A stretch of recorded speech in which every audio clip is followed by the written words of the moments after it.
Hello, my name is Alexandra and welcome to Creative 404.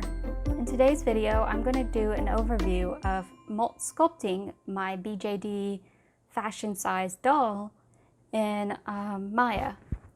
Unfortunately, I don't know any of the other modeling softwares such as ZBrush. I only know how to do modeling in Maya. I know how to do lighting and rendering in Maya and 3ds Max. But I don't know how to do modeling in 3ds Max. So I went to the tried and true and decided that I'm going to make a base model in Maya and then take it and print it out with my 3D printer and then sculpt on top of that the finer details that I want, such as the ligaments, the muscles, and some of the buttocks areas of this particular doll. So I'm making the base mesh right now, which is what I call this, is like a base mesh of the doll. And I think it's kind of cool that I'm doing a combination of digital and traditional artwork to create this particular piece of artwork, this particular art subject. And I had a lot of troubles with this. This is actually my 4th run at making this particular doll, and I was not happy. I mean, it's kind of relaxing to sit there and make the doll. I find it very fun, but I tried printing this up 3 other times on my 3D printer, and each time I printed it, I would scale up the joints thinking, oh, just a little bit more and the joint would be okay. But my last versions of the doll, the hands and the feet were just way too small. So I made a new diagram of the doll, which you can see in the background. In some of these cases, you can see the black lines and the red circles. That is my new diagram, and I added, so here I am making the shape of it, and what I did is I added the new millimeters, and I had a ball bearing set, and what I would do is I would look at the ball bearings and decide how small I wanted each joint.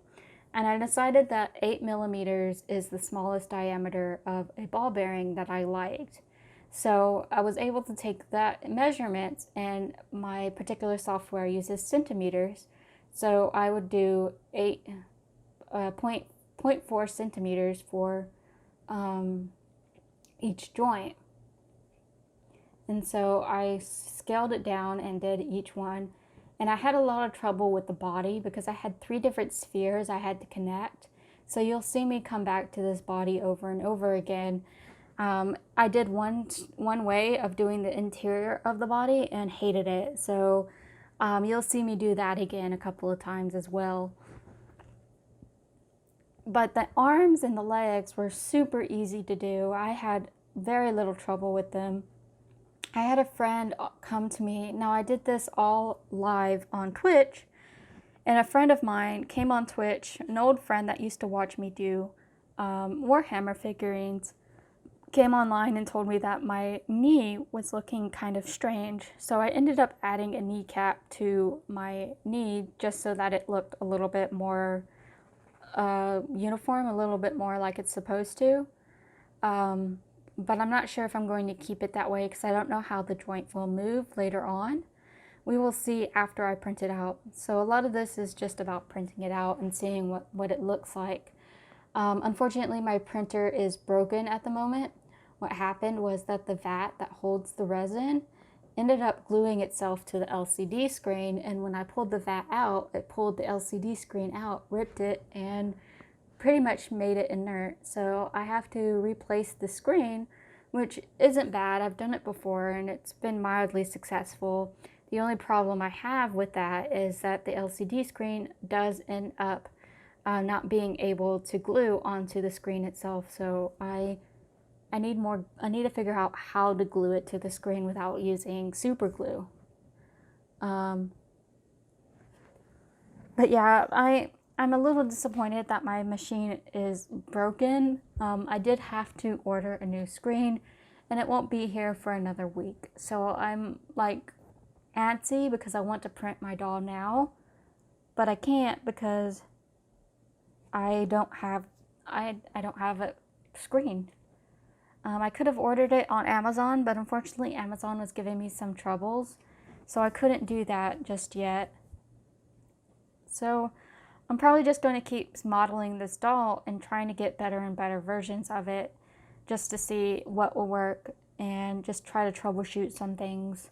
I did get this doll all the way towards print quality, and so I really want to see if the joints now are correct and they're not too small like they were in previous versions. I should hope. But yeah, I am really happy with how this turned out. I know I'm like kind of off, like I'm tired, so I've been just trying to get things to look nice. But I really enjoyed making this doll. It was super fun. I do like the idea of creating something that's a base structure in a 3D software and then sculpting the rest of it by hand, because it gives you that sort of digital and traditional kind of feel to it, kind of merging the two, and I love that idea.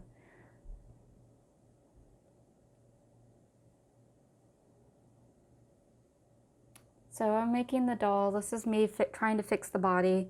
Eventually, I realized what was going wrong. I was too focused on making quads that I forgot I could make triangles.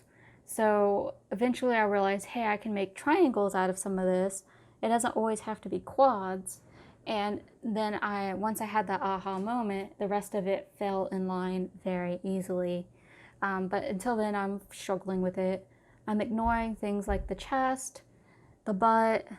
The butt was just a happy accident when I was sculpting things. But the rest of it is just me focusing on things that I want to add for later and just getting a base shape in there. I don't like the hands. I think they came out too chunky. I did do the hands at least 4 to 5 times. The feet I just did once because I followed a tutorial, but nobody could show me how to do hands that have a ball joint at the end. I'm sure if I knew ZBrush, that would have been so much easier, but I don't, so I have to learn how to do it this way the best I can. And it's all just being self-taught, just learning what I can just by doing.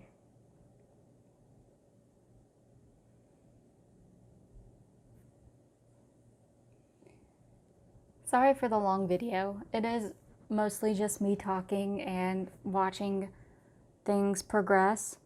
I worked really hard on this and I hope you really enjoyed it. I am really excited to have my own doll. I've been wanting to make my own doll for years. I think the first idea came to me back in 2008, where I saw some people making their own BJDs. And now that I'm into Blythe dolls and fashion dolls, I wanted to make a BJD that was a fashion doll size.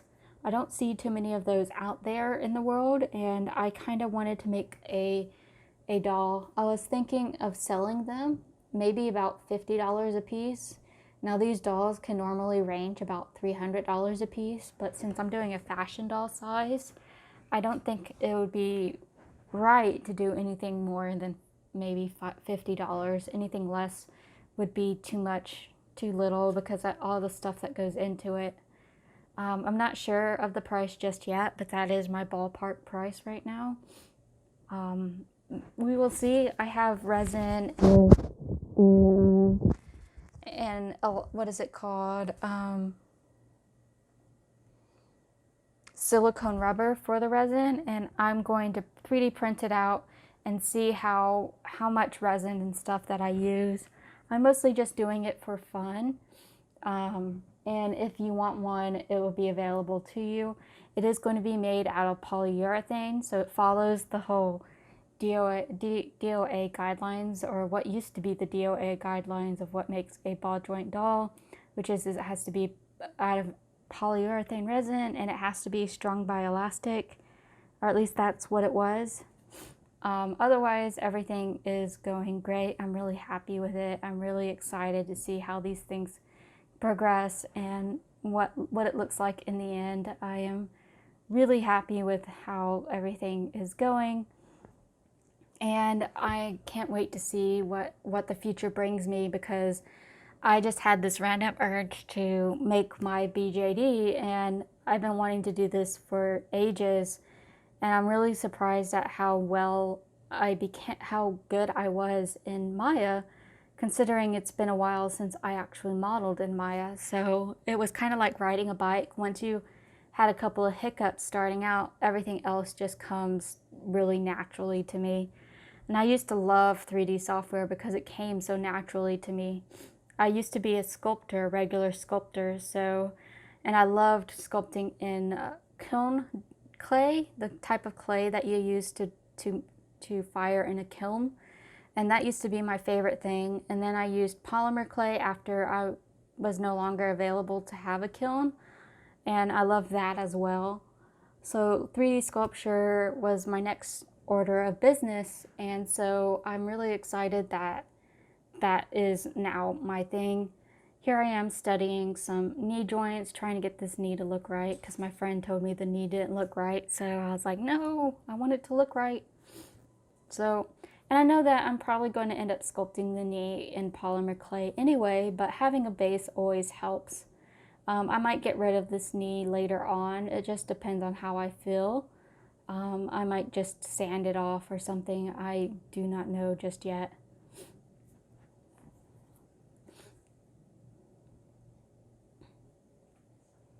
So I had a lot of issues with this particular model later on. I'm going to try and print it out on my, I have a LCD not polyurethane, but UV resin printer. And it prints using light on an LCD screen. But to get to it, you actually have to get an STL. Maya, unfortunately, doesn't export to an STL. It only exports to a OBJ. So I exported it to an OBJ, went onto like a free CAD software, imported it to that, imported my OBJ to that, and then exported that back out as an STL. Then I could put it into my 3D program and use my 3D program to slice my model for my 3D printing. So it's a bit of a backwards way, but it's worked in the end, and that's how I've been doing things since my first doll that I created, my first version of this doll at least. I do a lot of the doll in half. I'll do half of it and then like reflect it across. I do that a lot with a lot of my art because I love the shortcut of reflecting it across. This doll, because the limbs were thicker, the legs didn't fit onto one build platform. They had to be split into two. So I was kind of surprised and kind of upset that I was going to have another 3-hour print that I had to wait for. Oh my God. These were 3 to 4 hours actually, and I was not pleased with that.